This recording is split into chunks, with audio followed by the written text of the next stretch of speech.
Assalamualaikum warahmatullahi wabarakatuh. Kembali lagi dalam pelajaran sosiologi.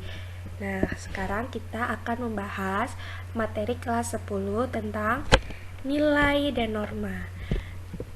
Sebelum kita masuk ke dalam materi, marilah kita berdoa menurut kepercayaan dan keyakinan masing-masing. Berdoa dimulai. Berdoa selesai. Nah, untuk teman-teman yang belum menyiapkan alat tulis seperti buku, pensil, pulpen, dan yang lain sebagainya, silakan disiapkan terlebih dahulu ya. Oke, seperti biasa kita akan membahas tentang yang pertama ada definisi nilai sosial, ciri-ciri nilai sosial, jenis dan klasifikasi nilai sosial, dan yang terakhir ada fungsi dan sumber nilai sosial. Yang pertama kita akan membahas tentang definisi nilai sosial. Apa sih nilai sosial itu? Mungkin teman-teman sudah ada yang tahu ya apa arti.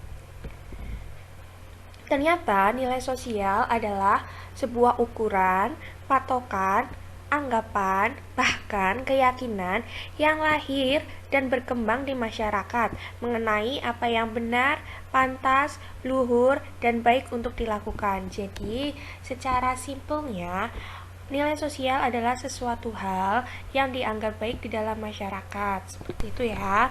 Nah, selanjutnya kita akan membahas tentang nilai sosial menurut beberapa tokoh. Ada 3 tokoh yang akan kita pelajari ya. Yang pertama ada dari Campbell Young, yang kedua Robert M. Z. Lawang, dan yang terakhir A.W. Green.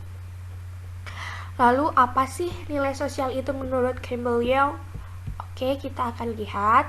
Ternyata nilai sosial menurut Campbell Young adalah sebuah asumsi yang abstrak tapi penting tentang apa yang baik dan benar dan sering tidak disadari. Nah, maksudnya sering tidak disadari di sini adalah ketika kalian melakukan suatu hal, kalian tidak perlu memikirkan hal tersebut terlebih dahulu karena hal tersebut sudah berada di luar kepala dan menjadi sebuah kebiasaan.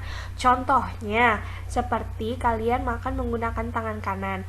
Apakah sebelum makan kalian akan berpikir akan makan menggunakan tangan kanan atau tangan kiri? Tentu tidak ya, karena itu sudah menjadi kebiasaan dan sudah berada di luar kepala. Oke, selanjutnya ada dari Robert M. Z. Lawang. Menurut beliau, nilai sosial adalah sesuatu yang diinginkan. Sesuatu yang diinginkan ini adalah sesuatu yang dianggap pantas dan berharga dan mempengaruhi perilaku individu. Lalu yang terakhir ada dari A.W. Green. Menurut beliau, nilai sosial adalah kesadaran yang secara efektif berlangsung disertai emosi terhadap objek, individu, dan ide. Oke, selanjutnya kita akan membahas tentang ciri-ciri nilai sosial. Terdapat 5 ciri-ciri nilai sosial. Yang pertama ada abstrak. Kenapa nilai sosial itu bersifat abstrak atau bercirikan abstrak? Karena nilai sosial tidak ada wujudnya, dia hanya ada di dalam kepala-kepala individu di masyarakat. Tidak ada bentuk peraturan tertulisnya, tidak ada bukti fisiknya, dia merupakan sebuah asumsi, pandangan, ideologi, dan yang lain sebagainya. Lalu yang kedua diwariskan. Jadi nilai sosial itu berasal dari generasi ke generasi yang diwariskan secara turun-menurun melalui oral atau melalui mulut ke mulut. Yang ketiga adalah buatan manusia. Maksudnya buatan manusia ini adalah sebuah kesepakatan bersama yang dianggap baik, akhirnya menjadi sebuah kesepakatan yang harus ditaati. Seperti itu ya. Yang keempat, ada variatif. Nah, maksudnya variatif di sini adalah nilai sosial yang ada di satu masyarakat akan berbeda dengan nilai sosial yang ada di masyarakat lain. Nah, contohnya misalkan nih, gestur melambaikan tangan. Mungkin di suatu wilayah melambaikan tangan itu maksudnya hati-hati di jalan, tetapi ketika ada di masyarakat lain, gestur melambaikan tangan merupakan sebuah cara penolakan akan sesuatu hal. Seperti itu ya. Dan yang terakhir adanya nilai sosial akan mempengaruhi perilaku dari masyarakat. Sudah pasti ya, karena sudah diwariskan, diyakini pasti akan mempengaruhi perilaku individu di masyarakat. Nah, selanjutnya teman-teman kita akan membahas tentang jenis-jenis nilai sosial. Adakah teman-teman yang sudah tahu tentang jenis-jenis nilai sosial? Atau teman-teman bisa menebak ada berapa nih jenis-jenis nilai sosial? Iya, jenis-jenis nilai sosial itu ada dua. Yang pertama ada nilai dominan, karena nilai ini sudah ada lebih lama dari nilai-nilai yang lain dan jumlah penganutnya adalah jumlah yang meyakini ya. Jumlah yang meyakini dan melakukannya itu lebih banyak daripada nilai-nilai yang lain, sehingga nilai ini dianggap nilai yang lebih penting dari nilai yang lain. Dan ketika seorang individu meyakini nilai dominan ini, maka individu itu juga meyakini akan mendapatkan sebuah prestis atau kebanggaan dan kualitas menjalankan nilai tersebut lebih baik atau seperti bersifat wajib daripada nilai-nilai yang lain. Lalu, nilai yang kedua adalah nilai yang mendarah daging. Nah, nilai ini sudah ada sejak kalian lahir dan diturunkan dari orang tua kalian ke kalian, atau dari nenek kalian ke orang tua kalian baru ke kalian, karena nilai ini membentuk kepribadian dan kebiasaan sehingga saat melakukannya seolah tidak sadar, seperti salim sebelum kalian berangkat sekolah, terus makan menggunakan tangan kanan, menyapa ketika bertemu seseorang, dan yang lain sebagainya. Semua itu kalian lakukan tanpa rencana kan? Maksudnya di sini maksudnya tanpa rencana adalah ketika kalian melakukan itu seperti sebuah ada alarm di kepala kalian untuk melakukan hal tersebut.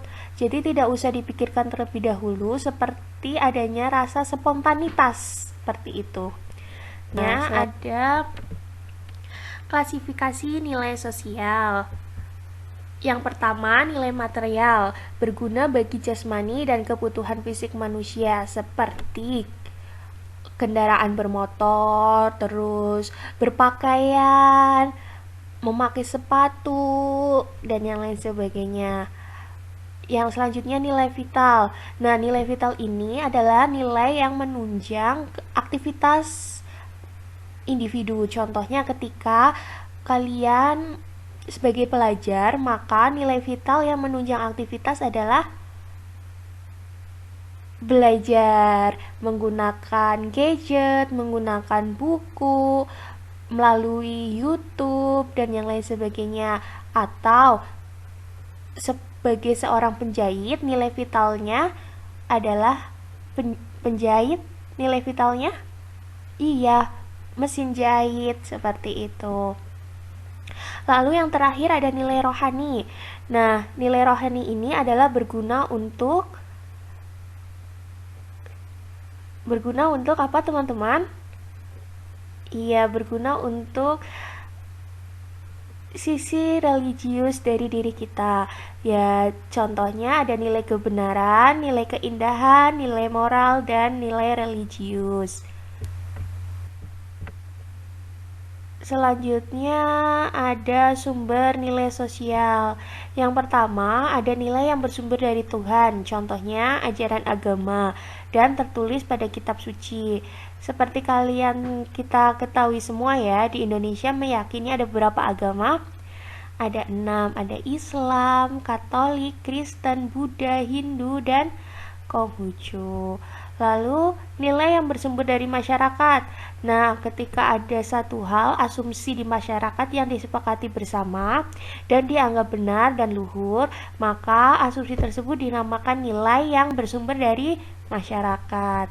Dan yang terakhir adalah nilai yang bersumber dari individu. Kenapa bisa nilai bersumber dari individu? Karena di dalam diri individu pasti terdapat hal yang baik, penting, dan luhur. Tidak mungkin kan individu hanya memiliki sisi negatifnya saja. Oke, dan yang terakhir ada fungsi nilai sosial. Yang pertama, ada yang tahu gambarnya uang. Yang kedua gambarnya lampu pijar. Yang ketiga gambarnya orang sedang bersalaman, dan yang terakhir ada kaca pembesar. Nah, maksudnya nilai sosial dapat menetapkan harga sosial. Yang kedua, nilai sosial mengarahkan masyarakat untuk berpikir dan bertingkah laku, karena nilai sosial cenderung mempengaruhi perilaku manusia. Yang ketiga, sebagai alat solidaritas dan penentu peran sosial. Dan yang terakhir adalah sebagai alat pengawas. Nah, ternyata itu tadi kita sudah mempelajari tentang nilai-nilai sosial. Adakah yang akan teman-teman tanyakan? Jika ada, bisa langsung tanyakan ke ibu ya. Bisa melalui WhatsApp, Telegram, atau komen di bawah ini. Selanjutnya kita akan mempelajari tentang norma sosial. Nah, di norma sosial ini kita tidak akan jauh berbeda tentang nilai sosial. Yang akan kita pelajari ada tentang definisi norma sosial, ciri-ciri norma sosial, jenis norma sosial, dan yang terakhir ada fungsi norma sosial. Oke, kita langsung ke definisi norma sosial. Nah, norma sosial ini tumbuh karena adanya nilai sosial di masyarakat yang masih bersifat abstrak sebagai penjelas dengan adanya hukuman dan sanksi. Sudah jelas ya, ketika nilai sosial yang sudah tadi kita bahas masih bersifat abstrak, maka di dalam masyarakat membutuhkan sebuah penjelas sebagai alat untuk menjadikan ketertiban di masyarakat. Nah, alat tersebut adalah norma sosial. Kenapa norma sosial sebagai penjelas? Karena di dalam norma sosial tersebut adanya hukuman dan sanksi. Selanjutnya ada ciri-ciri norma sosial. Yang pertama, sama seperti dengan nilai sosial, merupakan kesepakatan bersama. Yang kedua, memiliki sanksi. Yang ketiga, ada norma sosial yang tertulis dan tidak tertulis. Dan yang terakhir, bersifat dinamis. Jadi ketika ada perubahan di dalam masyarakat, maka norma sosial tersebut akan mengikuti perubahan tersebut. Nah, selanjutnya yang akan kita bahas adalah jenis-jenis norma sosial berdasarkan sanksinya. Yang pertama, ada norma yang bersifat mutlak dan tidak dapat ditawar. Kira-kira norma apa ya ini? Norma apa teman-teman? Iya, norma agama. Sanksinya apa? Dosa. Oke, selanjutnya ada bersumber pada undang-undang. Norma apa teman-teman? Norma hukum. Sanksinya dipenjara atau membayar denda. Yang ketiga ada berasal pada hati nurani. Norma apa ya kira-kira? Yakni norma kesusilaan. Dan yang terakhir ada norma kesopanan yang bersumber pada perilaku individu. Sanksi dari norma kesusilaan dan kesopanan tidak seberat dari norma agama dan norma hukum. Biasanya sanksinya hanya berupa sindiran, guncingan, dan yang paling parah hanya dikucilkan. Nah, berikutnya kita akan membahas tentang jenis-jenis norma sosial berdasarkan daya ikatnya. Yang pertama, ada tata kelakuan sebagai petunjuk bermasyarakat, mana nih yang baik, mana nih yang buruk, mana nih yang kiranya akan bermanfaat, mana nih yang akan memberikan dampak negatif, seperti itu. Lalu yang kedua ada cara, yakni merupakan bentuk konkret dari petunjuk-petunjuk dari tata kelakuan. Nah, yang ketiga adanya kebiasaan, yakni ketika perilaku itu dilakukan berulang-ulang, maka perilaku tersebut menjadi kebiasaan, dan ketika sudah menjadi kebiasaan, maka perilaku tersebut akan diakui sebagai pola budaya. Yang terakhir ada hukum, yakni aturan tertulis sebagai pencipta keteraturan. Lalu yang terakhir ada fungsi dari norma sosial.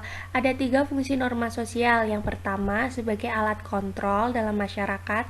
Jadi ketika ada seorang individu melakukan penyimpangan sosial, maka norma-norma ini yang akan menjadi pengontrol atau akan meluruskan kembali individu itu melakukan hal-hal yang sesuai nilai dan norma yang ada di masyarakat.